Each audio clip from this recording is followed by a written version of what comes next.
முடியாமல் இருந்தது. ஓகே, நாங்கள் போய் முதல் ரெக்வஸ்ட் எம்எல்ஏ சார்கிட்டையும் இந்திரன் சார்கிட்டையும் போய் வச்ச உடனே பார்த்தாங்க. ஓகே, எந்த ஒரு தயக்கமும் இல்லாமல் நீங்கள் பழைய ஃபோட்டோ பார்த்துருப்பீங்க. பழைய கமிஷனர் மேடமோட இமீடியட்டாக இங்கே வந்து பார்த்து, ஏன் இது இப்படியே இருக்கு, இதை பராமரிக்கிறதுக்கு அடுத்த பணி என்ன பண்ணலாம், ஏதாவது சிஎஸ்ஆரை ட்ரை பண்ணுங்க, கொஞ்சம் ட்ரை பண்ணுங்க அப்படின்னு சொல்லி எக்ஸ்னோரா மூலியமா நம்ம வந்தோம். உடனே நான் என்னுடைய கம்பெனி ஓகே ஒரு தாட்டுக்காக போய் கேட்கலாம் அப்படிங்கிறதுக்காக என்னுடைய சிஎஸ்ஆர் ஹெட் ரிச்சா மேம்டையும் நரேன் சார்ட்டையும் போய் நான் அப்ரோச் பண்ணேன். கொஞ்சம் கூட தயக்கமே இல்லாமல் இமீடியட்டாக நம்ம இந்த ப்ராஜெக்ட் எடுத்து பண்ணலாம் அப்படின்னு சொல்லி அவங்க அதுக்காக ஒரு பட்ஜெட்டை ஒதுக்கி இமீடியட் சாங்ஷன், இதெல்லாம் ரொம்ப ஃப்ராக்ஷன் ஆஃப் செகண்ட்ல நடந்தது. ஓகே, இதை நடந்த உடனே நம்ம கமிஷனர் சார்கிட்ட போய் ரெக்வஸ்ட் கேட்டிருந்தோம், அவரும் அப்ரூவல் கொடுத்தாரு. இது எவ்வளோ சேஃபாக பண்ணணும், ஏன்னா இது சீரடி சாய்நகருடைய பார்க். இந்த பார்க்கில் குழந்தைங்க எல்லாரும் விளையாட வருவாங்க, பெரியவங்க எல்லாம் வருவாங்க. இது எவ்வளோ சேஃபாக இருக்கணுங்கிறதுனால ரொம்ப எக்ஸ்பர்ட்ஸான எக்ஸ்னோரா வந்து நிறைய யோசனையோட இது என்ன பட்ஜெட் ஆகும்னு ஃபார்ம் பண்ணி இதை ஸ்டெப் பை ஸ்டெப் ஸ்லோவாக ஸ்ட்ராங்காக எப்படி பில்ட் பண்ண முடியுமோ பில்ட் பண்ணி கொடுத்துருக்காங்க. அதுங்க இப்போ ஃபென்சிங் போட்டுமே ரொம்ப அருமையாக இது வந்து வந்திருக்கு. என்ன கேட்டிங்களா, இது ஒரு 60 நாளில் வந்து இதை நாங்கள் முடிச்சிட்டோம். ஓகே, இது முடிச்சதுக்கு முழுக்க ஓகே நம்ம எஸ்ஆர் ராஜா சாரும், சேர்மன் சாரு, நம்ம councillor sir, Exnora and Chola everybody கலெக்டிவா இது ஹெல்ப் எடுத்து இது இவ்வளவு பியூட்டிஃபுல்லா வந்திருக்கு அப்படின்னா இதுக்கு எல்லாருமே அவங்களுடைய உறுதுணை இல்லாம கண்டிப்பா நடக்காது. Okay, so thank you so much. என்னைக்குமே சீரடி சாய்நகரம் எங்களுக்காக நிறைய விஷயங்கள், இந்த காவா மேல்மூடி அமைச்சதுல இருந்து இந்த பார்க்க நமக்கு நாமே திட்டத்தில் எடுத்துட்டு போனதுல இருந்து எல்லா சின்ன விஷயங்கள், முக்கியமா நம்ம பிளே கிரவுண்டுக்கு அவருடைய ஓன் ஃபண்டில் கொடுத்து நம்மளுக்கு இப்போ காம்பவுண்ட் வால் போட்டு கொடுத்துருக்காரு. இது எல்லாமே வந்து அவரோட பியூட்டிஃபுல்லான தாட் தான். எப்போ நான் ஃபோன் பண்ணாலுமே கொஞ்சம் கூட யோசிக்காம என்னப்பா அப்படின்றது இமீடியட்டா அட்ரஸ் பண்றாரு. Okay, such a nice person. என்ன கேட்டா a good human being. அவரும் சரி, நம்ம இந்திரன் சாரும் சரி. Okay, thank you so much sir. We will now welcome our Pari sir to have a word. வெற்றி அடையாது, அதற்கான சாட்சியாக இந்த நாள் நிகழ்வு நடைபெற்றுக் கொண்டிருக்கிறது. ஏன்னா சாய் நகரில் இருக்கிற ஒவ்வொருத்தரும் வந்திருக்கிறீங்க, அது சிறப்பா இருக்கு. அது இல்லாம நான் வந்த நேரம் சரியான வெயில், எல்லாரும் அழகா வெயில்ல கோலம் போட்டுக்கிட்டு இருந்தீங்க. அதுவே எனக்கு ஒரு மிகப்பெரிய ஒரு நம்பிக்கையை கொடுத்தது. இப்படிதான் இந்த கடப்பாடோடு இருக்கிறதுனாலதான் இந்த வெற்றி என்பது. எங்களுக்கு இந்த நாளின் சிறப்பு விருந்தினர், எங்களுக்கு எல்லா நாளும் சிறப்பு விருந்தினர். ஏன்னா நாங்க அவரை பாக்குறது பூரா பிரச்சனையோட மட்டும்தான் பாக்குறோம். நிறைய பேர் தீர்வோட, இன்னும் சொன்னா எங்களுக்கு ஓட்டு கூட கிடையாது. அவருக்கு ஓட்டு போடுவாங்கன்னா அதுவும் போட மாட்டோம். ஏன்னா நான் இந்த தொகுதியில இல்ல, நான் இந்த தொகுதிக்காரன் இல்லைங்கிறேன். இப்ப இந்த எக்ஸ்னோரால இருந்து இப்ப மேடம் வந்திருக்காங்க, என்ன சீதாராமன் இருக்காரு, அவரெல்லாம் இருக்கலாம், நாங்க இல்ல. ஆனா பொழுதுனைக்கு நாங்க தான் போய் தொந்தரவு செய்யறோம். எந்த ஏரியில கை வச்சாலும் எங்க போனாலும் ஒரு பிரச்சனை. ஆனா அவருடைய ஸ்பெஷாலிட்டி என்னன்னா, அந்த நேரமே நம்மளையும் உட்கார வச்சு போன் அடிச்சு அவங்களையும் வர வச்சு தீர்வை கொடுக்கிற ஒரு அற்புத மனிதர். இன்னும் சொன்னா தான் கேட்டுக்கிட்டு இருந்தேன். இவர் முதலில் சட்டமன்ற உறுப்பினராக இருந்தப்ப அந்த தொகுதி இன்னைக்கு எப்படி இருக்கு அப்படின்னு பாத்தீங்கன்னா, இன்னைக்கு 3.5 எம்எல்ஏக்கள் இருக்காங்க அதுல. அப்ப அவ்வளோ பெரிய ஒரு பாராளுமன்ற உறுப்பினரோட அளவுல இருந்த சட்டமன்ற தொகுதியில பணியாற்றிய அந்த பெருமைக்குரியவர் இன்றைக்கு சிறப்பு விருந்தினராக வந்திருக்கிறது எங்களுக்கு ஒரு மிகப்பெரிய பெருமை. நல்ல கரவொலியோடு வரவேற்கின்றோம். ஐயா ஜோன் சேர்மன் அவர்கள், ஸ்போர்ட்ஸ் பாபு வந்து உட்காந்து. ஜோன் சேர்மனும் அதே மாதிரி நல்ல ஒரு கடப்பாடு. அதே மாதிரி வாட்டர் ராஜ்னு போட்டிருக்காங்களே, பேர் எதுவும் தப்பா அடிச்சுட்டாங்களா என்ன எதுன்னு கேட்டேன். அதெல்லாம் அவர் சொல்லுவார். அடுத்து அவர்களையும் வருக வருக என்று வரவேற்பதிலும், அருட்தந்தை அவர்கள் முன்னாடி நாங்கள் இந்த நிகழ்ச்சி நடத்திய போதும் அந்த கலந்து கொண்டாங்க ஒரு தூய்மை பணியில. அப்படி எல்லோரும் இணைந்து செய்யக்கூடியவர்கள். எப்படி இந்த நகர்நல சங்கம் இருக்கிறதோ அதே மாதிரி தாம்பரம் இந்த மாநகராட்சிக்கு உட்பட்ட நகர்நல சங்கங்களுக்கான ஒரு கூட்டமைப்பு, அதுல இருந்து வந்திருக்கிறாங்க. ஒரு நிமிஷம் எல்லாம் எழுந்து நிக்கலாம், இருக்கீங்க ஒரு நிமிஷம். நகர்நல சங்கங்களின் கூட்டமைப்பு பாருங்க, இத்தனை பேர். அவங்களுக்கு ஒரு நல்ல கரவொலியோடு இந்த இடத்தில் வரவேற்பதில் பெருமகிழ்ச்சி அடைகின்றோம். நன்றி, வணக்கம். கடைசியா இருந்தாலும் சோலா காதுல உள்ளன்னு நினைக்கிறேன். இந்திரன் சார சொல்லலையா? முன்னாடி சொல்லிட்டேனா சார்? சொல்லி எங்கேயோ ஃப்ளோவா கட் பண்ணிட்டீங்க. சோலா ஏன்னா எப்பொழுதும் எல்லா இது மாதிரி சிஎஸ்ஆர் நிகழ்ச்சியில நான் குறிப்பிடுறது எப்பொழுதும் என்ன சொல்லுவாங்கன்னா, எக்ஸ்னோரா அந்த வேலை செஞ்சது அப்படின்னு பாராட்டுவாங்க. ரஜினி ஒரு படத்துல சொல்லுவார், மாப்பிள்ள அவரு தான் சட்டை என்னதுன்னு. அது மாதிரி பேரு தான் எங்களுக்கு. சட்டை கொடுத்தது யாரு? சோலா நிறுவனம். அவர்களுக்கு நல்ல ஒரு கரவொலியோடு இந்த இடத்தில் நன்றியை பதிவு செய்வோம். ஏன்னா இதில் நிறைய ஒரு ஷார்ட் டைமில் போய் அணுகி ஒரு அப்ரூவல்லாம் வாங்க வேண்டியிருந்தது. அது அனைத்திற்குமாக மேடம் அவர்கள் உடனடியாக அந்த எல்லா ஏற்பாடையும் பண்ணி சரியான நேரத்தில் முடிக்க 60 நாளில் முடிச்சோன்னாரு. அப்போ அவங்க சப்போர்ட் இல்லாமல் பண்ணியிருக்க முடியாது. அந்த சோலாலேருந்து யாரெல்லாம் வந்திருக்கிறீங்க? ஒரு நிமிஷம் அப்படி ஒரு ஸ்டெப்பு முன்னாடி வரலாம். மேடம் ஒரு நிமிஷம் நீங்களே எழுந்துங்களா? they want to clap. நல்ல ஒரு கரவொலியோடு வரவேற்போம். தேங்க்யூ. திருப்பூரை முதலில் ஆற்றியவரும் உங்களோட டிவிலையும் வந்தது. என்ன குரல் சொன்னாங்க? நீரின்றி அமையாது உலகு. அதை ஞாபகம் வச்சுங்க. ஆனால் நீர்நிலைகள் இல்லாமல் அமையாது நீர். நீர் மழை இருக்கு, போதுமான மழை இருக்கு, ஆனால் நாம் சேமிக்கல. அதனால நீர்நிலைகள் தான் நமக்கு ரொம்ப ரொம்ப முக்கியம். அதாவது catch the rain where it falls when it falls என்று சொல்வார்கள். நமக்கு தமிழ்நாட்டுக்கு 980 மில்லிமீட்டர் மழை, சென்னைக்கு 1450 மில்லிமீட்டர் மழை. ஆனால் அந்த தண்ணியை பூரா கொண்டு போய் கடலில் விட்டுட்டு கடல் நீரை இப்போ நாம் குடிநீராக்குகிறோம்.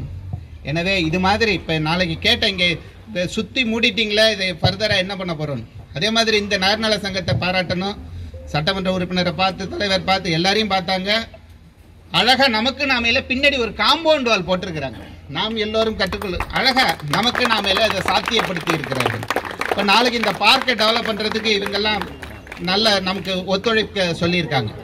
அப்போ இது வரும்போது இந்த இங்க பெய்கிற மழையை கொண்டு போய் அதில் சேர்த்தோம்னா, ஏன்னா நாங்கள் ஒரு 21 ஏக்கர்ல ஒரு 40,000 மரம் வளர்க்குறோம்.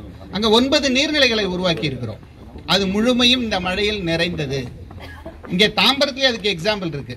National institute of Siddha 15 acre, அதுக்குள்ள ஒரு வாட்டர் பாடி இருக்கு, தண்ணி இருக்கு. அதே பக்கத்துல பாத்தீங்கன்னா அங்க இருக்கிற அந்த அடுத்த மருத்துவமனை டிபி ஹாஸ்பிட்டல்ல பாத்தீங்கன்னா ரோட்டுக்கு தண்ணி ஒடியாந்துரும். அது கிட்டத்தட்ட அது ஒரு அந்த நாளில் ஒருத்தர் 250 ஏக்கர் டொனேட் பண்ணியிருக்கிறார், ஒரு தனி நபர், ஒரு டாக்டர்.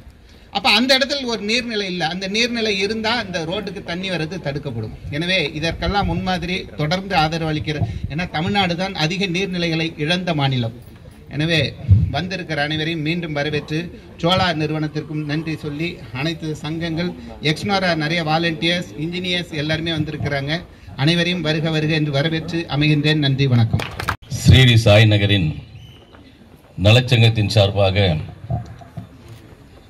இங்கே ஒரு புதிய கிணற்றை ஏற்படுத்தி, பழைய கிணறு அதை புதுசாக உருவாக்கியிருக்காங்க. மிக சிறப்பான முறையில் அந்த பணியை எக்ஸ்னோரா நிறுவனமும் சோலா நிறுவனமும் சேர்ந்து மிக சிறப்பான முறையில் ஏற்பாடு செய்திருக்கின்ற இந்த நிகழ்ச்சியின் கலந்து கொண்டு, சிறப்பு விருந்தினராக கலந்து கொண்டு எங்களுக்கெல்லாம் வழிகாட்டியாக இருந்து கொண்டிருக்கின்ற சட்டமன்ற உறுப்பினர் சகோதரர் SR ராஜா அவர்களே, மற்றும் இந்த எக்ஸ்னோரா நிறுவனத்தின் சேர்ந்த திரு செந்தூர் பாரி அவர்களே, திரு மோகன் அவர்களே, திரு ராதா சீனிவாசன் அவர்களே, மற்றும் சோழா நிறுவனத்தின் திரு நரேன் அவர்களே, தீப்ஷிகா அவர்களே, மற்றும் மாவட்டத்தின் உறுப்பினர் சகோதரர் வாட்டர்ராஜ் அவர்களே, மற்றும் அருள் தந்தை அவர்களே, மற்றும் வருகை தந்திருக்கின்ற மேடையிலே அமர்ந்திருக்கின்ற நலசங்கத்தின் நிர்வாகிகளே, இந்த ஸ்ரீ சாய்நகர் நலச்சங்கம் அதனுடைய தலைவராக இருந்து கொண்டு பணியாற்றிக் கொண்டிருக்கின்ற நம்முடைய பூபாலன் அவர்கள் அடிக்கடி என்னிடத்திலே வருவார். அவர் மட்டும் இல்லை, அதை உட்காந்துக்கிறாங்க சந்திரா மேடம், ஜெயஸ்ரீ மேடம், இவங்கெல்லாம் அடிக்கடி வருவாங்க. வந்த உடனே ஏதாவது உடனே அவங்களுக்கு செஞ்சு கொடுக்கணும், அப்போதான் அவங்களுக்கு திருப்தியாக இருப்பாங்க. அந்த அளவுக்கு உடனடியாக அவங்கள் கோரிக்கையை நிறைவேற்றுகின்ற வகையில் எத்தனையோ பணிகள் செய்திருக்கின்றோம். அதில் முக்கியமான பணியாக இது திரு பூபாலன் அவர்களுக்கு தான் இந்த பாராட்டும் பெருமை எல்லாமே அவருக்கு தான் சேரும். ஏன்னா ஒரு பணியை எடுத்துன்னா அதை முடிக்கிறதுக்கு உண்டான முயற்சி எடுத்து, எத்தனையோ நலச்சங்கம் இருக்காங்க, அவங்கெல்லாம் சொல்லுவாங்க, ஆனால் அதில் முயற்சி எடுத்து முழு மூச்சை இறங்கி அது பணியை முடிக்கக்கூடிய சாய இருக்கின்ற அதில் நம்பர் 1 அவர் தான். அந்த மாதிரி மிக சிறப்பான முறையில் அதை என்னை அடிக்கடி தொடர்பு கொள்வார், அடிக்கடி தொலைபேசி தொடர்பு கொள்வார், நேராக வருவார். அந்த அளவுக்கு ஒரு ஆர்வத்தோடு இந்த பணியை நிறைவேற்றி இருக்கின்றார். முதல்ல என்கிட்ட வரும்போது இங்கே காம்பவுண்டு போனோம். அப்போ வரும்போது பார்த்தீங்கன்னா ஒரு பொட்டல் காடாக இது பார்க்க மாதிரி இல்லை, இது ஒரு மாதிரி தெரிஞ்சது எனக்கு. உடனே அவர் சொன்னார் என்கிட்ட, இதை எப்படியாவது சீர்படுத்தணுமே, என்ன பண்ணுறது, உடனடியாக மாநகராட்சி நிதி கொடுக்கணுன்னாரு. உடனடியாக மாநகராட்சி நிதி வருவதை விட நீங்கள் நமக்கு நாமே திட்டத்தில் நீங்கள் முயற்சி பண்ணால் உடனடியாக போட்டுடலாம் அப்படின்னேன். அப்போ என்னன்னு கேட்டார். நான் 50% நாங்கள் 50% நீங்கள் உடனே செஞ்சிடலாம் அப்படின்னா உடனடியாக அவரும் என்ன பண்ணிட்டார், உடனே செக்கு போட்டு 50% பணத்தை மாநகராட்சிக்கு அனுப்பிச்சிட்டாங்க. அனுப்பிச்சுட்டு அதுக்கு பிறகு கான்ட்ராக்ட்காரை விட்டு உடனடியாக இந்த மதில் சுவரை உடனடியாக போட்டு முடித்தோம். முடிச்சு அதுக்கப்புறம் பாரு அடுத்த கட்டமாக பார்த்தீங்கன்னா கிணறு ஒன்று இருக்கின்றாரு. அந்த கிணறு பார்த்தீங்கன்னா பாழடைஞ்சிருக்கு. இந்த கிணறு என்னங்க பண்ணுறது, மூடிடணும் அந்த கிணறு, வேணாங்க தேவையில்லை. நான் சொன்னேன் இல்லைங்க அதை மூடக்கூடாது, இங்கே இருந்து இந்த எத்தனை நகருக்கு இப்போ தண்ணி எடுத்தாக்க இந்த அத்தனை நகருக்குமே தண்ணி கொடுக்கலாம் அந்த கிணத்துலேருந்து, அந்த அளவுக்கு ஒரு நல்ல கிணறு இது, அது சீர்படுத்தணும் அப்படின்னாரு. அப்புறம் எங்களுக்கு தெரியாமல் அந்த கிணத்து ஒரு நாள் என்ன பண்ணார், கிளீனாக பண்ணி அவங்களுடைய எக்ஸ்ட்ரா நிறுவனத்து மாதிரி அந்த சோழ மண்டலத்து மூலமாக அந்த கிணறையும் சீர்படுத்தி மிக சிறப்பாக அமைச்சு கொடுத்துருக்காரு. உண்மையிலேயே அவரை பாராட்ட வேண்டிய கடமை. ஏன்னா அந்த அளவுக்கு சிரமப்பட்டு இந்த பணியை மிக சிறப்பாக முடிச்சிருக்காரு. சொல்றதெல்லாம் நாங்களும் செஞ்சு கொடுத்துருக்கோம். எந்த அளவுக்கு இன்னைக்கு அடுத்தது பக்கத்துலேயே ஒரு கிரவுண்டு, அந்த கிரவுண்டில் எங்களுக்கு விளையாட்டு மைதானமாக மாற்றி கொடுக்கணும்னு சொன்னார். உடனடியாக நான் என்ன பண்ணேன், சரி உடனடியாக விளையாட்டு மைதானம் மாற்றி கொடுக்கணும்னா எங்கள் எம்எல்ஏ ஃபண்டு கொடுக்கணும்ப்பா, நீங்கள் ஒன்றும் அவர்கிட்ட போய் கேளுங்க அப்படின்னு வழியை காட்டினேன். உடனே அந்த வழியை கரெக்டாக பிக்கப் பண்ணி அங்கே போனார், எம்எல்ஏ பார்த்தாரு, பேசினாரு, கரெக்டாக அவர்கிட்டையும் அந்த பணத்தை 23 லட்ச ரூபா உடனே வாங்கிட்டு வந்துட்டார். 23 லட்ச ரூபா சரி முடிஞ்சு போச்சு நினச்சி நானும் நான் பண்ணேன். சரி இதோட காம்பவுண்ட் முடிஞ்சு போச்சுன்னா அப்புறம் வர திருப்பி வராரு. என்ன சொல்றாரு, இன்னும் கொஞ்சம் மிச்சம் இருக்கு, அந்த காம்பவுண்ட் எங்களுக்கு போட்டு கொடுங்கன்றாரு. அந்த கார்னர்ல ஒரு இடம் முடிஞ்சு போச்சு, அந்த இடத்துலையும் போட்டு கொடுங்கன்னு என்கிட்ட வந்துறாரு. மறுபடியும் நான் என்ன பண்ணேன், சரி மறுபடியும் எம்எல்ஏ போய் சொல்லி மறுபடியும் 8 லட்ச ரூபா அவர்கிட்ட வாங்கி கொடுத்து மறுபடியும் அந்த காம்பவுண்ட் போடுறதுக்கு இன்னும் பணியும் ரெடி பண்ணிட்டு இருக்கோம். இப்படி தொடர்ந்து அவர் இதுக்கப்புறம் என்ன சொல்றாரு, அங்க ஒரு ஐமாஸ் லைட் போட்டு கொடுங்கன்றாரு. இப்ப ஐமாஸ் லைட் போட்டு கொடுக்கறதுக்கு எங்களுடைய சட்டமன்ற உறுப்பினர் நீங்க கோரிக்கை வைங்க. ஏன்னா அந்த ஐமாஸ் லைட்டுங்கிறது அவர் தான் போடணும். எத்தனையோ இடத்துல எம்பியுடைய பண்டு கேட்டு அவரு அதுக்கு வாய்ப்பு இல்லை,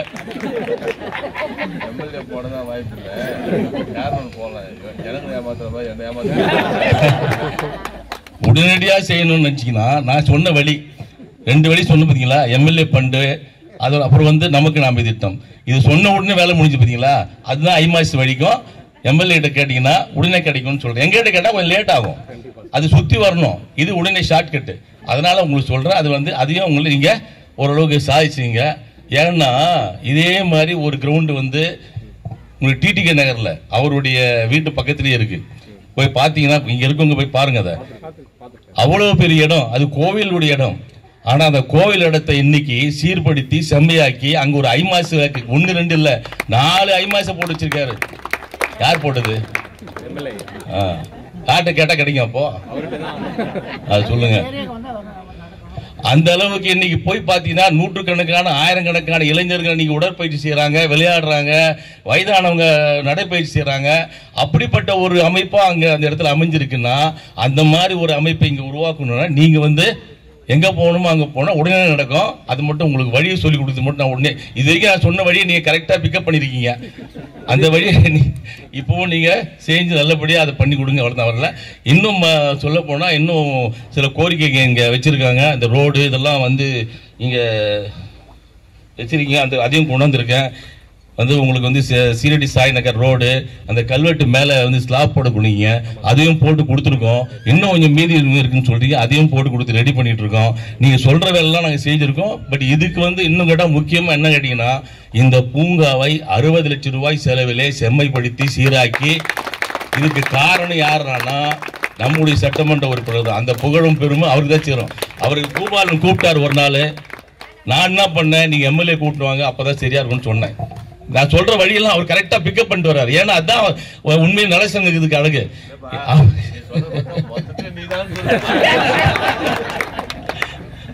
அவர் என்ன சொன்னாரு, உடனே நான் பண்ணேன், நான் போறதை விட எம்எல்ஏவும் கடை கூப்பிட்டு வந்தீங்கன்னாக்கா அது கொஞ்சம் சீக்கிரம் வரும்னு. அப்படி அதே மாதிரி அவரு என்ன பண்ணாரு, எம்எல்ஏ கூப்பிட்டாரு, நானும் வந்தோம். நான் தெரியாத மாதிரி நினைங்கன்னா அவர் பூரா மொத்தத்தை எம்எல்ஏ அவர் சொல்லியிருந்தாரு. இதெல்லாம் சரி சொல்லிட்டு என்கிட்ட சொல்லிட்டாரு என்கிட்ட அவரு. அப்புறம் அவர் சொன்னாரு, அதுக்கேற்ற மாதிரி சரி ஓகேன்னு முடிஞ்சு போச்சு. இங்கே இருந்தே கமிஷனருக்கு போன் பண்ணாரு அவரு. கமிஷனரும் சரி பாக்குறேன்னு சொல்லிட்டாரு. அதுக்கப்புறம் நான் என்ன பண்ணேன், கமிஷனர்கிட்ட போய் தனிப்பட்ட முறையில் இந்த இடத்துல இந்த மாதிரி பூங்கா இருக்கு, இந்த இடத்துல வந்து நலசங்கம் ரொம்ப ஆர்வமா இருக்காங்க. ஏன்னா கமிஷனர் வந்து இந்த பூங்காக்களை சீரமைக்கிறதுக்கு மிக ஆர்வமா இருக்காரு. 32 பூங்காக்கள் நம்முடைய மாடம்பாக்கம் ஏரியா மட்டும் 32 பூங்காக்களை இன்றைக்கு சீரமைச்சு கொடுத்திருக்கோம். அந்த அளவுக்கு இன்னைக்கு கடந்த 10 ஆண்டு கடந்த ஆட்சியில் செய்ய முடியாத சீர்கெட்டு கிடந்த அந்த பூங்காக்கள்லாம் விடுங்க பரவாயில்ல, தப்பு நம்பால் தான் அவரு. அதெல்லாம் வந்து இன்னைக்கு நல்லபடியா ஆக்கி இன்னைக்கு சீர்படுத்தி கொடுத்துருக்கோம். அந்த அளவுக்கு பெருமை மிக்கதா இருந்திருக்கு. அதே போலதான் இன்னைக்கு இந்த பூங்காவை 60 லட்சம் ரூபாய் செலவுல நீங்க எப்படி நினைக்கிறீங்களோ அதுக்கேற்ற மாதிரி அந்த பூங்காவை ஏற்பாடு பண்றதுக்கும் செஞ்சிருக்கோம். அது வந்துருச்சுன்னு வச்சுங்க, இங்க இந்த சீரடி சாய் நகரே சும்மா எடுத்துக்காட்டா இருக்கும். இந்த எந்த தாம்பரத்துக்கே ஒரு எடுத்துக்காட்டா இந்த பூங்கா அமையும். ஆகவே ஏன்னா அந்த பூங்காவை நீங்க தொடர்ந்து பராமரிக்க நீங்க நிச்சயமா செய்வீங்கிற நம்பிக்கை உண்டு. அது செய்வீங்க. பக்கத்துல ஒரு அது கிரவுண்ட் இருக்கு, அதையும் சொன்னாங்க என்கிட்ட. யாரோ வந்து எனக்கு சொந்தம் கொண்டாடுறாங்க, அந்த இடத்த வந்து எனக்கு வேணும்னு சொல்றாங்க அப்படின்னு கூட என்கிட்ட சொன்னாங்க. ஒன்ன மட்டும் சொல்றேன், அரசாங்க நிலத்தை இந்த ஆட்சியில யாரும் அபகரிக்கவே முடியாது. அதுவும் குறிப்பா சொல்றேன்னா எஸ்.ஆர். ராஜான்ற ஒருத்தர் இருக்கிற வரைக்கும் யாரும் எவனும் போய் அரசாங்க நிலத்தை நிச்சயமா எடுக்க முடியாது. நான் ஒரு உதாரணத்துக்கு ஒன்று சொல்றேன். ஏன்னு கேட்டீங்கன்னா, ஒரு இப்ப இல்ல, கடந்த தலைவர் கலைஞர் அவர்கள் முதலமைச்சராக இருக்கின்ற பொழுது நம்முடைய ஜேபிஆர் கல்லூரி, அந்த ஜேபிஆர் கல்லூரியில 100 ஏக்கர் நிலத்தை அபகரிச்சு வச்சிருந்தாங்க. சுமார் 100 கோடி ரூபாய்க்கு மேல உள்ள சொத்து. எவ்வளவு 100 கோடி எவ்வளவு? எத்தனை கோடி மொத்தம்? 100 ஏக்கர், அது மட்டும் தெரியும். 100 ஏக்கர் இடம், அது மட்டும் தெரியுங்க. அது அமௌண்ட் என்ன அவ்வளவு தெரியும். 1000 கோடியா? அதான் அந்த இடத்தை அபகரிச்சு வச்சிருக்காங்கன்னு எப்ப எங்க பேசினாருன்னா, சட்டமன்றத்துல நம்ம ஆளுங்கட்சியா இருக்கிறோம், இவரு சட்டமன்ற உறுப்பினரா இருக்காரு. ஜேபிஆர் யாருங்கிறது எல்லாருக்கும் தெரியும். ஜேபிஆர் எப்படிப்பட்டவர், எப்படி அரசியல் செல்வாக்கு மிக்கவர், எப்படி வந்து ஒரு ஃபேமஸான ஆளு. அவரை எதிர்த்து நம்ம அங்க குரல் கொடுக்கணும்னா அது பின்விளைவுகள் எப்படி இருக்குன்றது எல்லாமே தெரியும். ஆனா இவர் வந்து அங்க சொல்றாரு, எங்க சொல்றாரு, சட்டமன்றத்தில் போய் 100 ஏக்கர் இடத்த ஜேபிஆர் காலேஜில் மடக்கி வச்சுக்கிறாங்க. அந்த இடத்த ஏழை எளியவர்களுக்கு வீடு கட்டி கொடுக்கணும்னு சொல்றாரு. ஏழை எளிய மக்கள் வீடு இல்லாதவர்களுக்கு அந்த இடத்துல வீடு கட்டி கொடுக்கலாம். ஒரு பெரிய பணக்காரர் அந்த இடத்த மடக்கி வச்சிருக்காருன்னு சொல்லி சட்டமன்றத்தில் தைரியமா அங்க அந்த இடத்துல பேசுறாரு. பேசணும்னு அடுத்த நாள் பத்திரிகையில சொல்றான், இப்படிப்பட்ட பெரிய பணக்காரர், இவருடைய வசதி உள்ளவர், அரசியல் செல்வாக்கு மிக்கவர் எதிர்த்து இவர் பேசியிருக்காரு. இதோட எஸ்.ஆர். ராஜா இதோட வந்து இவர் நிலைமை என்னன்னு தெரியாதுன்னு பத்திரிகையில அடுத்த நாள் எழுதுறான். ஆனா அது துக்ளக்ல எழுதுறாங்க. ஆனா அதையெல்லாம் ஏன் சொல்றேன்னா, அப்படிப்பட்ட நிலைமையிலேயே அதையே மாத்தி அது அப்படிப்பட்ட பெரிய ஒரு முதலியே அவர் வந்து எடுத்து நின்று அன்னைக்கு சொன்னவர். இதெல்லாம் ஒன்றும் பிஸ்கோத், இதெல்லாம் பெரிய விஷயம் கிடையாது சொல்றவங்க எல்லாம். ஆனா நீ கவலையப்படாதீங்க, நிச்சயமாக அந்த இடத்தையும் உங்களுக்கு சிறப்பாக பூங்காவாக மாற்றுவதற்கு உண்டான ஏற்பாடுகள் நிச்சயமாக செய்வோம். பக்கத்தில் இருக்கின்ற காமராஜர் நகர் கூட வந்திருக்காங்க, மணி வந்திருக்காரப்பா, ஜிம்மணி, அவர் கூட நிறைய கோரிக்கை வச்சிருக்காரு. அந்த இடத்துல கூட இப்போ நாங்கள் வந்து அவருக்கு காவாயெல்லாம் அனுப்பிச்சு கொடுத்துருக்கோம். ஓரளவுக்கு அவர் சொன்ன பணியை கூட நிறைவேற்றி கொடுத்துருக்கோம். நிச்சயமாக இந்த அரசாங்கத்திலே உங்களுடைய தேவைகளை நிச்சயமாக நிறைவேற்றுகின்ற வகையிலே திட்டங்கள் தீட்டப்பட்டு செயல்படுத்தி கொண்டிருக்கின்றோம். 10 ஆண்டுகள் இல்லாத அந்த அளவுக்கு மிக சிறப்பான பணி தொடர்ந்து நடைபெற்றுக் கொண்டிருக்கின்றது. ஆகவே உங்களுடைய பணி நிச்சயமாக நீங்கள் என்ன நினைக்கிறீங்களோ அது நிச்சயமாக நிறைவேற்றிக் கொடுவதற்கு மேலும் முயற்சி செய்து நிச்சயமாக சட்டமன்ற உறுப்பினரோட ஆதரவோடு நிச்சயமாக செய்வோம் என்று உறுதி கூறி விடைபெறுகிறேன். நன்றி, வணக்கம். I am Richa Singh, currently General Manager with Cholamandalam. I will take 2 minutes because it is very important to relay this information that in 2016 that Chola decided to start working in water conservation and environment became a focus for as one of the thematic areas where CSR will invest. In 2016 I remember we allocated close to 1 crore to many projects in South India. And that was 2016, and in 2023 that chairman Mr. Villayan decided that why should only board get to decide what kind of project one should do. A chance should be given to the employees that we have. Hence we rolled out the socially responsible corporates program where this project came in by Mr. Bhopalan. and in 2024, including this lake, we have conserved close to 8 lakes in Tamil Nadu and Karnataka, amounting to close to 7 crores just towards conservation and water conservation. This is a journey that started in 2016 and it has continued even after 9 years, and it will continue. So this is something I wanted to say. So thank you, Bhupalan sir, for bringing this project. And this is not just one-off project for us. It is a promise that we have made, and hopefully we have more Bhupalans coming from Pan India, not just Tamil Nadu, because Cholamandalam is a Pan India company. We hope there is more, because the kind of focus Mr. Bhupalan had for this project, we dream of such employees who come forward and take full owners of the project and ensure that it gets completed within the time frame. So again, hats off, sir. Hopefully we have more such projects from more such Bhupalans.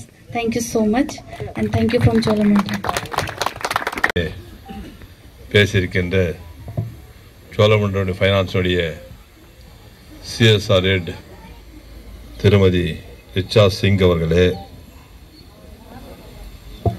Exnora நிறுவனத்திலே எங்கெல்லாம் CSR நிதி இருக்கிறதோ அதை பெற்று நமக்கு வழங்கி கொண்டிருக்கின்ற திருமதி ராதா சீனிவாசன் அவர்களே, இந்த நிகழ்ச்சியினுடைய கதாநாயகன் கூட சொல்லலாம். இந்த நிகழ்ச்சியை வடிவமைத்திருக்கின்ற, இந்த பூங்காவை வடிவமைத்திருக்கின்ற இந்த நலசங்கத்தினுடைய தலைவரா அசோசியேஷனா என்னவா இருக்காருன்னு எனக்கு சரியா தெரியல. செக்ரட்டரியா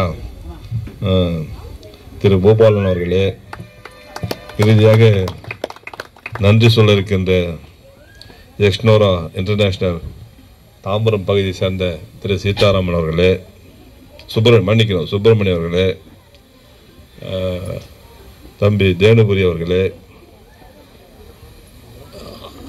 எங்களுக்கே தெரியாம யாராவா அது என்ன பார்த்து அசோசியேஷனு ஒரு அசோசியேஷன் வச்சிருக்காங்களே எல்லாம் சேர்ந்து பார்வா, நமக்கே தெரியாம சங்கத்தை மாடம்பாக்கத்தில் மட்டும் வச்சுக்கிறாங்க.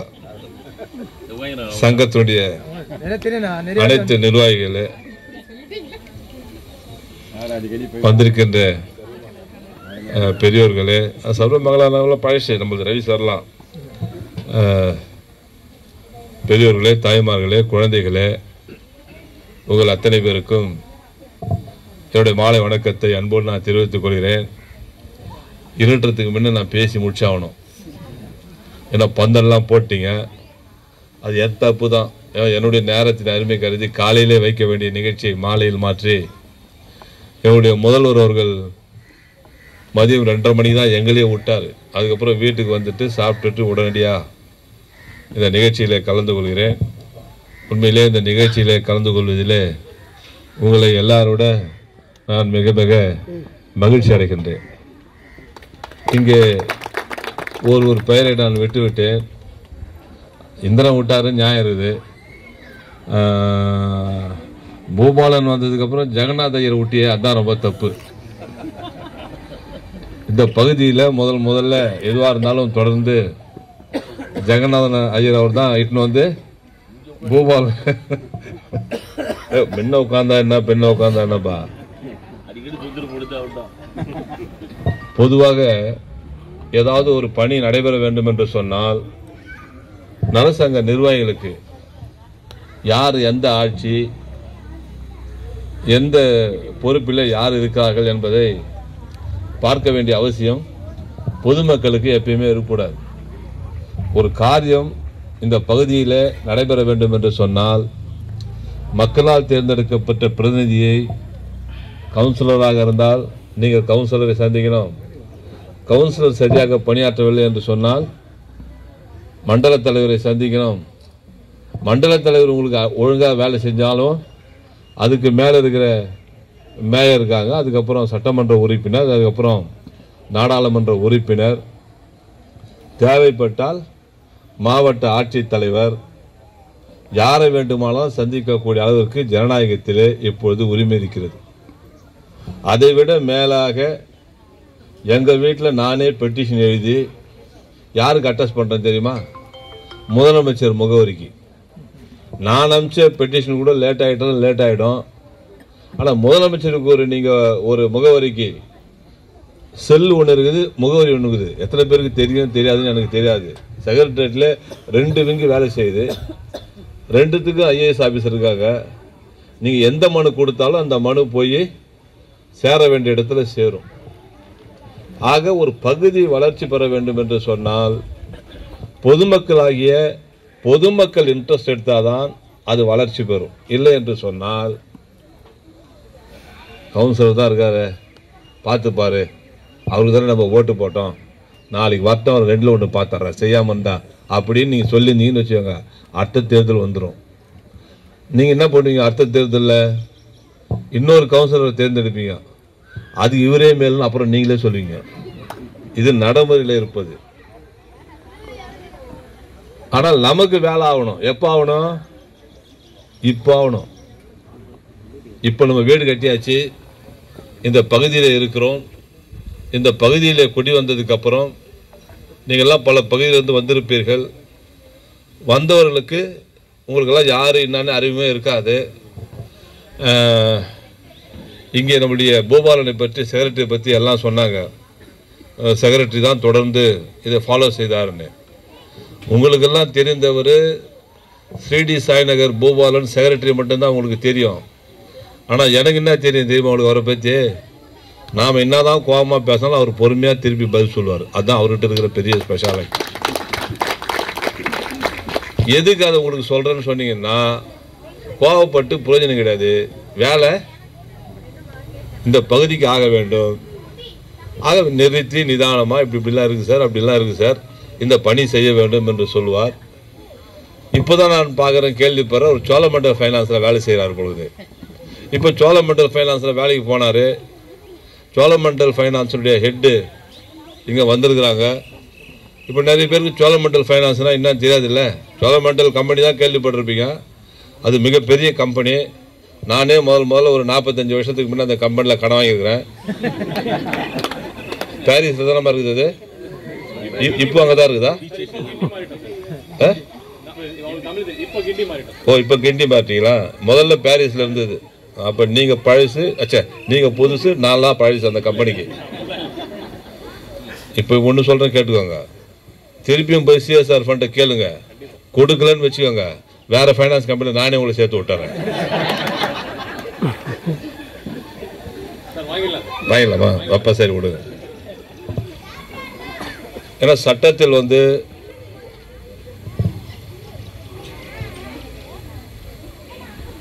மருத்துவமனையாக இருந்தாலும் சரி, கல்வி நிலையமாக இருந்தாலும் சரி, எதுவாக இருந்தாலும் சரி, 10% ஏழைகளுக்கு எவ்வளோ பெரிய கம்பெனியாக இருந்தாலும், உங்கள் கம்பெனியில் எவ்வளோன்னு தெரியாது. CSR ஃபண்டு 2% சொன்னாங்க. நீங்களும் 2% தானே மேடம்? CSR ஃபண்ட் எத்தனை பர்சன்ட்? நீங்கள்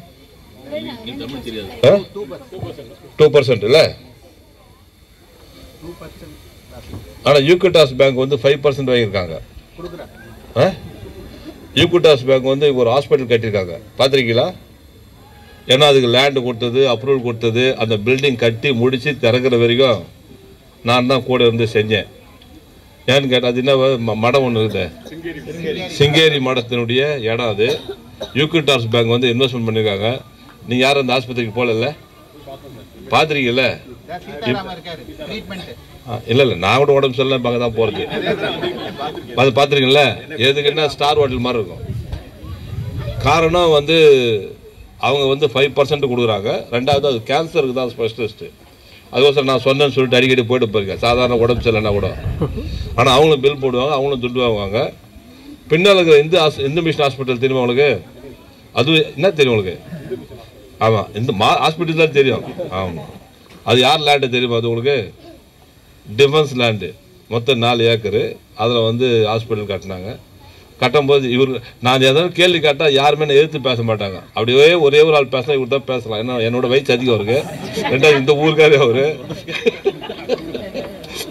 இவருக்கும் தெரியும்ப்பா. ஆனால் நான் அந்த ஹாஸ்பிட்டல் கட்டும்போது 4 லாரி வச்சுருந்தேன், அவர் லாரி வச்சிடல. அதனால தான் அந்த சோழமண்டல் ஃபைனான்ஸை பற்றி சொன்னேன்.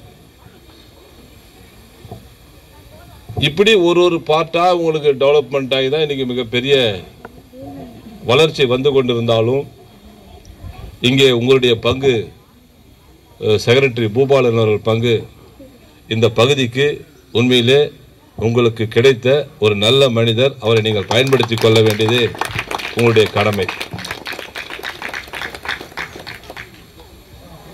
நான் முதல்ல வந்து பார்த்ததுக்கும் இப்போ வந்து பார்க்கறதுக்கு, இந்த இடத்த பார்க்கறதுக்கு உண்மையிலே எனக்கே கொஞ்சம் ஆச்சரியம்தான். காரணம், நாங்கள் எப்படி இன்வெஸ்ட்மெண்ட் பண்ணுவாங்கன்னு கேட்டிங்கன்னா, பப்ளிக்லேயே இருந்தாலும் சரி, கவர்மெண்ட்டாக இருந்தாலும் சரி, பாப்புலேஷன் அடிப்படையில் தான் இன்வெஸ்ட்மெண்ட்டே பண்ணுவாங்க. இங்கே பாப்புலேஷன் வந்து ரொம்ப கம்மி. பாப்புலேஷன் கம்மி, ஆனால் எக்ஸ்பெண்டிச்சர் அதிகம். இங்கே கூட சொன்னார், எதிரில் வந்து அரசாங்க நிலம்.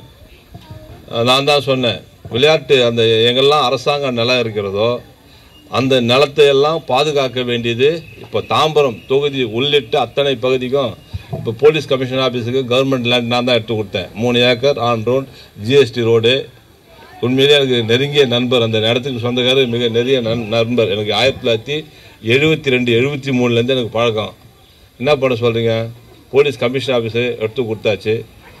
அதுபோல் நம்முடைய விளையாட்டு மைதானம் சொன்னார் பாருங்கள், 6 ஏக்கர் அந்த விளையாட்டு மைதானம். அந்த இடம் மட்டும் எனக்கு 150 கோடி போகும். அதுவும் வந்து வந்திருக்காரு பொழுது இதா பின்னால் வந்துருக்கா எப்பயுமே பாபு, அவர் எங்கள் சொந்தக்கார் தான். அவர்கிட்ட தான் அந்த பொறுப்பை கொடுத்து இப்போ அந்த கிரவுண்டு வந்து இளைஞர்கள்லாம் விளையாடுறாங்க. கவர்மெண்ட்டும் எடுத்துடுச்சு. 3 கோடி ரூபாய் டெண்டரும் விட்டு அந்த பணியும் இப்போது நடக்க போகுது. இப்போ 2 நாளைக்கு முன்னே நீங்கள் பத்திரிகையில் செய்தி பார்த்துருப்பீங்க. எத்தனை பேர் பார்த்தீங்கன்னு எனக்கு தெரியாது. சோழிநல்லூர் சட்டமன்ற உறுப்பினர் சொல்லியிருப்பார், 112 ஏக்கரில் மிகப்பெரிய விளையாட்டு அரங்கம் வருகிறது என்று. யாருன்னா படிச்சீங்களா? தினமலரில் வந்தது. நீங்கள் மட்டும்தான் படிச்சிருக்கீங்க பொழுது, யாருமே வந்துச்சுல்ல. அந்த இடம் வந்து Times of India headlines first போட்டான். என்ன போட்டான்னு கேட்டிங்கன்னா, முதல் யாரான டைம்ஸ் ஆஃப் இந்தியா கூகுளோட நீ பார்க்கலாம், தமிழ்நாடு எடிஷனில் ஃபர்ஸ்ட் எடிஷனே வந்தது. ஜேபிஆர் ஏடிஎம்கே பீப்புள் கோச்சிக்காத வாட்டரு, ஏடிஎம்கே இருக்கிற பொறுப்பில் இருக்கார். அதுக்கு முன்ன அவர் வேலை செஞ்சது வந்து போலீஸ் கான்ஸ்டபிளாக வேலை செஞ்சவர். அவர் ஒர்க் பண்ணிவிட்டு இன்னைக்கு 10,000 கோடிக்கு அதிபதி அப்படின்னு ஹெட்லைன்ஸில் வந்து செய்தி வந்தது. அதுக்கப்புறம் ஒவ்வொன்றா பார்த்துட்டே இருக்கும்போது நான் அதுக்கு சட்டமன்ற உறுப்பினர். அப்போ சோழிநல்லூருக்கு அந்த இடத்துக்கு சட்டமன்ற உறுப்பினர். நான் விசாரிக்கும் போது தான் சொன்னாங்க, அரசாங்க இடம் 90 ஏக்கர் அது உள்ளே இருக்குது, அதை சுற்றி ஜேபிஆர் காம்பவுண்ட் போட்டார் அப்படின்னு சொன்னாங்க. நான் எல்லா டீட்டெயில்ஸும் எடுத்துக்கின்னு சட்டமன்றத்தில் நான் பேசிட்டேன். 90 ஏக்கர் அன்னைக்கு சந்தை மதிப்பு 1500 கோடிக்கு மேலேன்னு சொல்லி, அங்கெல்லாம் உங்களுக்கு தெரியும், ஓஎம்ஆர் ரோட்டில் 5 வருஷத்துக்கு முன்ன லண்டனில் இல்லாத ரேட்டு ஓஎம்ஆர் ரோட்டில் அப்போ விற்றுது. லண்டன்லேயே இல்லை அந்த ரேட்டு. இது நான் சொல்கிறது ஸ்டாட்டிஸ்டிக்ஸு. ஃபைனான்ஸ் பண்ணவங்களை கேட்டால் தெரியும். என் நேரம் எனக்கு இங்கிலீஷ் தெரியல, அந்த அம்மாவுக்கு வந்து இங்கிலீஷ் புரியல, அவங்க வாட்ஸ்அப் பார்த்துக்கிறாங்க. அப்போ அந்த ரேட்டில் இருக்கக்கூடிய இடத்த நான் பேசிட்டேன். பேசணுன்னே இவர் சொன்ன மாதிரி, நம்ம இந்திரன் சொன்ன மாதிரி பேராசிரியர்லாம் பார்த்துட்டாரு. பேராசிரியர் உள்ளே இருந்து டிவியில் பார்த்துட்டாரு, எல்லாம் பார்த்துட்டாங்க. ரூலிங் பார்ட்டி நான் துக்ளக் பத்திரிகையில் ஃபோட்டோவோடு போட்டு நான் சொல்கிறது உண்மையாக போய், ஏன்னா 2006 11 இப்போ தான் கூகுளில் இருக்குது. பேசும்போதே நீங்கள் தட்டிடலாம். என் படத்தெல்லாம் போட்டு அடுத்த தடவை இவருக்கு சீட்டு கொடுப்பாங்களா, ஆளுங்கட்சியாக இருந்து கொண்டு இந்த மாதிரி சட்டமன்றத்தில் பேசினார் என்று செய்தி வந்தது. நீங்கள்லாம் வீடியோ எடுக்கிறீங்க, வேறு வழி கிடையாது. நான் பேசுகிறேன், மனிதாபிமானத்தோடு சிலது கட் பண்ணுறதா இருந்தால் கட் பண்ணிக்கோங்க. இப்போ பேசுகிறேன், இந்த பீரியடில் பேசுகிறேன். டி நகரில் இருக்கிற பிரிட்ஜே இடிக்கணும்னு சொல்லி நான் இப்போ பேசினேன். இந்த கூட்டத்தொடரில் நான் வந்து உலகம் ஃபுல்லாக சுற்றியிருக்கேன், பார்த்துருக்கேன். டி நகர் மாதிரி ஒரு பெரிய ஒரு மார்க்கெட்டை நான் உலகத்தில் எங்கேயுமே பார்க்கல. அந்த டி நகருக்கு தேவையான வசதிகள் செய்யணும் அப்படின்னு சொல்லிட்டு அந்த மேம்பாலத்தை எடுத்துட்டு மாடிஃபிகேஷன் பண்ணணும்னு சொல்லி நான் சட்டமன்றத்தில் பேசினேன். இப்போ இருக்கிற முதலமைச்சர் கூட கோச்சிக்கல. அதுக்கப்புறம் அது ஒரு டிஸ்கஷன் வந்தது. இதுக்கு முன்ன கூட அந்த டிஸ்கஷன் வந்தது. இப்போ நேற்று பார்த்தேன், என்னடா இது சட்டமன்றத்திலாம் பதிவாக இருக்குது. நான் பேசுகிற பேச்செல்லாம் சட்டமன்றத்திலே பதிவாக இருக்கிறது. நேற்று பத்திரிகையில் செய்தி என்ன வந்தது, அந்த சட்டமன்ற உறுப்பினரும் பல தடவை சொல்லியிருக்கார், தாம்பரம் எம்எல்ஏவால் தான் இந்த இடம் வந்ததுன்றது சட்டமன்றத்தில் பதிவாக இருக்குது. நேற்று என்ன செய்தி வந்ததுன்னு பார்த்தீங்கன்னா 112 ஏக்கரில் விளையாட்டு மைதானம் எப்படி சட்டமன்ற உறுப்பினர் பேசியிருக்காரு. நான் நேற்று திருமணங்கள்லாம் முடிச்சுட்டு அந்த வழியாக வந்தேன். அவருக்கு ஃபோன் போட்டேன், எம்எல்ஏக்கு, எங்கேப்பா இருக்கிறான்னா அவர் வேற ஒரு மீட்டிங்கில் இருக்காரு. என்னப்பா 112 ஏக்கர்லன்னு போட்டிருக்கேன், நம்ம 90 ஏக்கர் தானே சொன்னோம் அப்படின்னு. இல்லை நான் இன்னும் அதிகமாக இருந்தது, அதையும் சேர்த்து எடுத்துட்டாங்க நம்ம கவர்மெண்ட்டு அப்படின்னு நேற்று எனக்கு வந்த தகவல். இன்றைக்கு மிகப்பெரிய ஒரு ஸ்போர்ட்ஸ் கேலரி கட்டக்கூடிய அளவிற்கு இது பிளான்லாம் போட்டுருக்காங்க. கண்டிப்பாக அதை எடுப்பார்கள். இப்போ நம்ம பக்கத்தில் இருந்துன்னு வச்சுக்கோங்க, அதுக்கு நான் வேற வழி சொல்ல முடியாது, செய்ய வேண்டும். ஒன்று மட்டும் சொல்கிறேன், எல்லா நிர்வாகத்துக்கும் சொல்கிறேன், இந்த இன்னும் 7 கோடி 8 கோடி பணம் வச்சுக்கலாம்னு சொன்னாங்கல்ல, என்னுடைய மனமார்ந்த நன்றி தெரிவித்துக் கொள்கிறேன். நன்றி, வணக்கம்.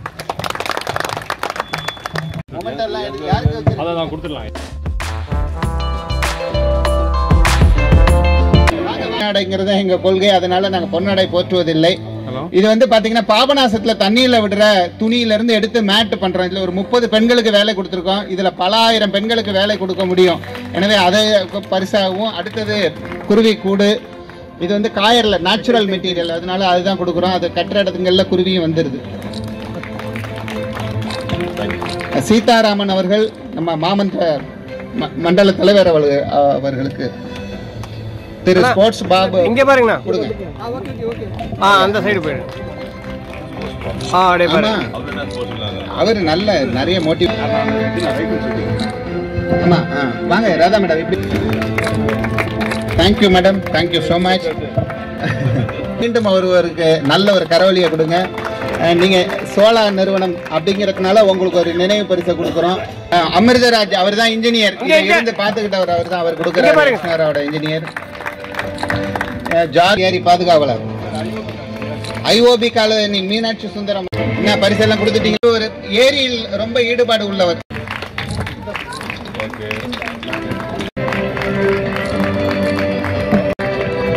முருகன்,